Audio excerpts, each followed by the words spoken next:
सांकेतिक प्रयास करना, ये सौभाग्य भी मुझे प्राप्त हुआ था, क्योंकि हमारे लिए संविधान का महत्व क्या है। और आज 75 साल हुए हमें अवसर मिला। और मुझे याद है जब मैंने लोकसभा के पुराने सदन के अंदर जब 26 नवंबर को संविधान दिवस मनाने की बात कही थी, तब एक वरिष्ठ नेता ने सामने से आवाज उठाई थी कि 26 जनवरी तो है, 26 नवंबर की क्या जरूरत है। क्या भावना घर कर गई थी, ये बहुत पुरानी बात रही है। इसी सदन में मेरे सामने हुआ था। लेकिन आदरणीय सभापति जी, मेरे लिए खुशी की बात है, इस विशेष सत्र में अच्छा होता, संविधान की शक्ति, संविधान की विविधताओं पर चर्चा होती, नई पीढ़ी को काम आता। लेकिन हर एक की अपनी अपनी मजबूरियां होती है, हर कोई अपना दुख किसी न किसी रूप में प्रकट करता रहता है। कईयों ने अपनी विफलताओं का दुख प्रकट किया है। अच्छा होता दलगत भावनाओं से उठ करके देश हित में संविधान की चर्चा हुई होती, तो समृद्धि मिलती अनेक देश की नई पीढ़ी को। आदरणीय सभापति जी, मैं तो संविधान के प्रति विशेष आदर का भाव व्यक्त करना चाहूंगा। इस संविधान की भावना थी कि मेरे जैसे अनेक लोग जो यहां पहुंच नहीं पाते, ये संविधान था जिसके कारण हम पहुंच पाए। क्योंकि हमारा कोई बैकग्राउंड नहीं था, हम यहां तक कैसे आते हैं? ये संविधान का सामर्थ्य था, जनता जनार्दन के आशीर्वाद थे। इतना बड़ा दायित्व, और मेरे जैसे बहुत लोग यहां भी जिनका ऐसा कोई बैकग्राउंड नहीं है, यही एक सामान्य परिवार से आए हैं, और आज संविधान ने हमें यहां तक पहुंचाया है। और ये भी कितना बड़ा सौभाग्य है कि हमें देश ने इतना स्नेह दिया, एक बार नहीं, दो बार नहीं, 3 बार। ये हमारे संविधान के बिना संभव नहीं था। आदरणीय सभापति जी,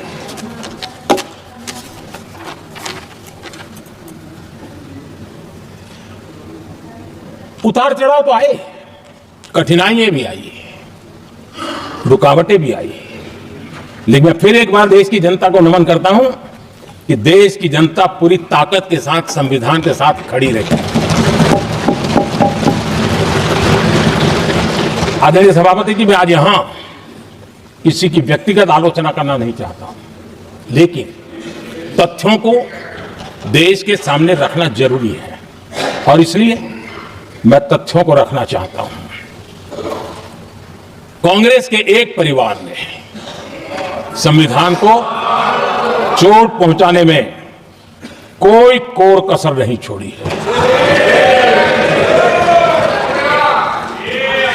और मैं इसलिए एक परिवार का उल्लेख करता हूं कि 75 साल की हमारी यात्रा में 55 साल एक ही परिवार ने राज किया है। इसलिए देश को क्या क्या हुआ है ये जानने का अधिकार है। और इस परिवार के कुविचार, कुरीति, कुनीति, इसकी परंपरा निरंतर चल रही है। हर स्तर पर इस परिवार ने संविधान को चुनौती दी। आदरणीय सभापति जी, 1947 टू 1952 इस देश में इलेक्टेड गवर्नमेंट नहीं थी, एक अस्थाई व्यवस्था थी, एक सिलेक्टेड सरकार थी, और चुनाव नहीं हुए थे। और जब तक चुनाव ना हो तब तक एक इंटरिम व्यवस्था के रूप में कोई खाका खड़ा करना चाहिए, किया गया था। 1952 के पहले राज्यसभा का भी गठन नहीं हुआ था, राज्यों में भी कोई चुनाव नहीं थे, जनता का कोई आदेश नहीं था। उसके बावजूद भी, और अभी तो संविधान निर्माताओं ने इतना मंथन करके संविधान बनाया था। 1951 में जबकि चुनी हुई सरकार नहीं थी, उन्होंने ऑर्डिनेंस करके संविधान को बदला, और किया क्या? अभिव्यक्ति की आजादी पर हमला कर दिया गया। और ये संविधान निर्माताओं का भी अपमान था, क्योंकि ऐसी बातें कोई संविधान सभा में नहीं आई होगी ऐसा नहीं है, लेकिन वहां उनकी चली नहीं। तो बाद में जैसे ही मौका मिला उन्होंने अभिव्यक्ति की इस आजादी को, उस पर उन्होंने हथौड़ा मार दिया। और ये संविधान निर्माताओं का घोर अपमान है। अपने मन की चीजें जो संविधान सभा के अंदर नहीं करवा पाए, उन्होंने पिछले दरवाजे से किया, और वो भी चुनी हुई सरकार के वो प्रधानमंत्री नहीं थे, उन्होंने पाप किया था। इतना ही नहीं, इतना ही नहीं, आदरणीय सभापति जी, उसी दौरान उस समय के प्रधानमंत्री पंडित नेहरू जी ने मुख्यमंत्रियों को एक चिट्ठी लिखी थी। उस चिट्ठी में उन्होंने लिखा था, नेहरू जी लिखते हैं, अगर संविधान हमारे, आगे नेहरू जी लिखते हैं, अगर संविधान हमारे रास्ते के बीच में आ जाए, ये नेहरू जी लिख रहे हैं, अगर संविधान हमारे रास्ते के बीच में आ जाए, आगे नेहरू जी कह रहे हैं, तो हर हाल में संविधान में परिवर्तन करना चाहिए। ये नेहरू जी ने मुख्यमंत्रियों को चिट्ठी लिखी।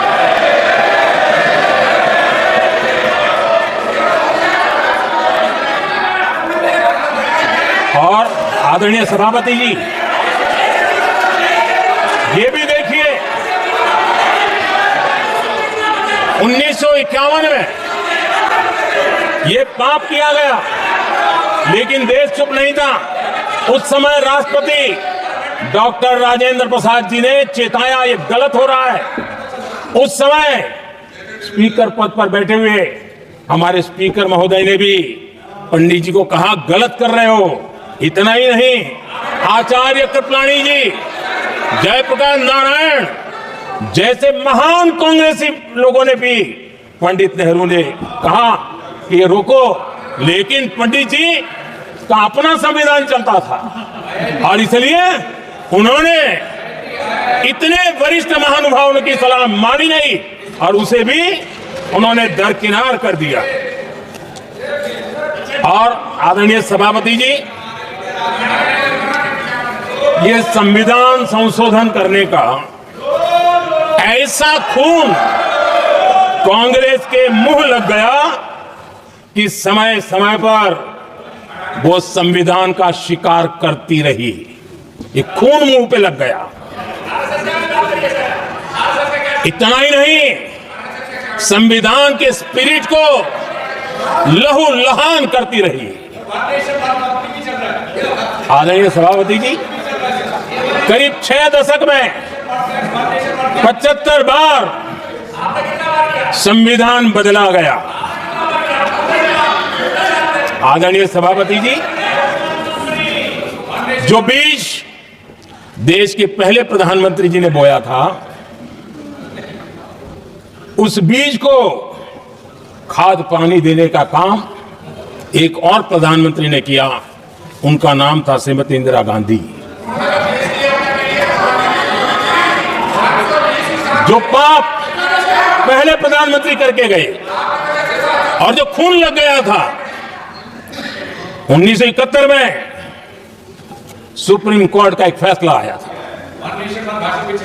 उस सुप्रीम कोर्ट के फैसले को संविधान बदल करके पलट दिया गया, और 71 में यह संविधान संशोधन किया गया था।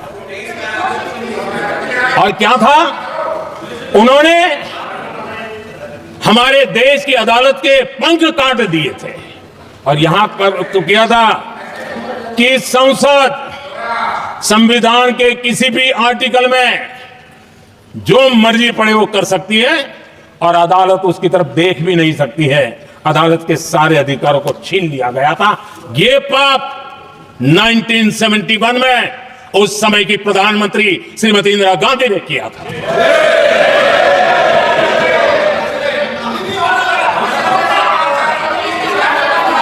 और इस परिवर्तन ने इंदिरा जी की सरकार को मौलिक अधिकारों को छीनने का और न्यायपालिका पर नियंत्रण करने का अधिकार दिया, सक्षम बना दिया था। आदरणीय सभापति जी, खून मुंह पे लग गया था, कोई रोकने वाला था नहीं। और इसलिए जब इंदिरा जी के चुनाव को गैर रीति के कारण, असंवैधानिक तरीके से चुनाव लड़ने के कारण अदालत ने उनके चुनाव को खारिज कर दिया और उनको एमपी पद छोड़ने की नौबत आई, तो उन्होंने गुस्से में आकर के देश पर इमरजेंसी थोप दी, आपातकाल लगा दिया अपनी कुर्सी बचाने के लिए। और उसके बाद इतना ही नहीं, उन्होंने इमरजेंसी तो लगाई, संविधान का दुरुपयोग तो किया ही किया, भारत के लोकतंत्र का गला तो घोंट ही दिया। लेकिन 1975 में 39वां संशोधन किया और उसमें उन्होंने क्या किया, राष्ट्रपति, उपराष्ट्रपति, प्रधानमंत्री, अध्यक्ष, इनके चुनाव के खिलाफ कोई कोर्ट में जा ही नहीं सकता है, ऐसा उन्होंने, और वो भी रिट्रोस्पेक्टिव किया, आगे के लिए नहीं, पीछे का भी, अपने पापों का भी उन्होंने। और आदरणीय सभापति जी, मैं संविधान की बात कर रहा हूं, मैं संविधान के आगे पीछे कुछ नहीं बोल रहा हूं। आदरणीय सभापति जी,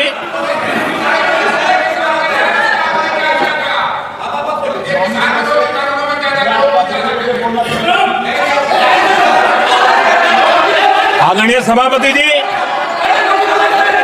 इमरजेंसी में लोगों के अधिकार छीन लिए गए,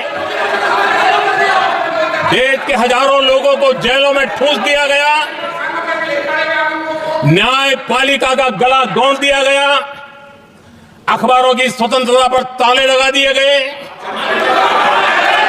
इतना ही नहीं, कमिटेड जुडिशरी, इस विचार को उन्होंने पूरी ताकत दी। और इतना ही नहीं, जिस जस्टिस एच.आर. खन्ना ने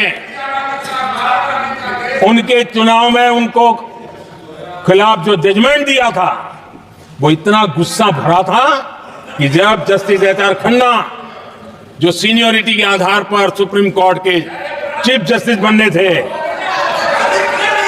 जिन्होंने संविधान के सम्मान करते हुए उस पीरियड से इंदिरा जी को सजा दी,